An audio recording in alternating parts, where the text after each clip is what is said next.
Hello mga bulbolon, mga inaadlaw kag welcome back to my channel. So for to this video kay nagkararigo gani kami didi sa Obo Falls kag kaupod ko man ngani didi anakon barkada nagwapuhon kag mabuo to na si Mr. Title Tamayo.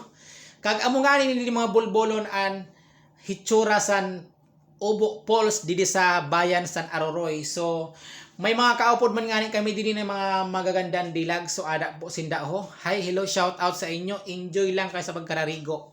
Kag kaupod ko man ngani didi an amon barkada na si Mr. Dindo kag sa asawa na si Bing. Kag amo ngani ni mga idol an hitsura san Obo Falls, maguruganda siya kag syempre aran nyo naman malamig ang tubig sa din na Obo Falls kag ada gani ho nagagurog rin ang tubig.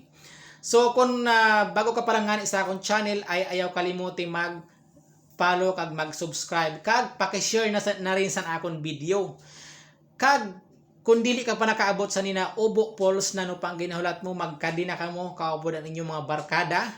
Kag syempre mas manamit magtampisaw sa nina Obo Falls kon may dara na tagayon kaya kalimutan mo na lang ang iba, ayaw gid kalimuti ang tagayon, sana all.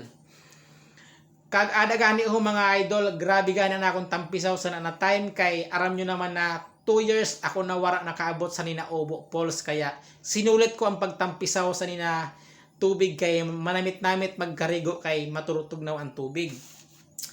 So kung mapanood mo nga na video, pwede mo i-comment dyan sa dida sa aton comment section kung taga diin ka para maaraman ko kung diin ba nakaabot ang akong video kag ang akong channel. So thank you for watching mga idol. Amo man gani na akong mga kaupod na si Mr. Title Tamayo kag si Mr. Benjo Gracio. So salamat sa iyong panonood. Ingat palagi. Bye-bye.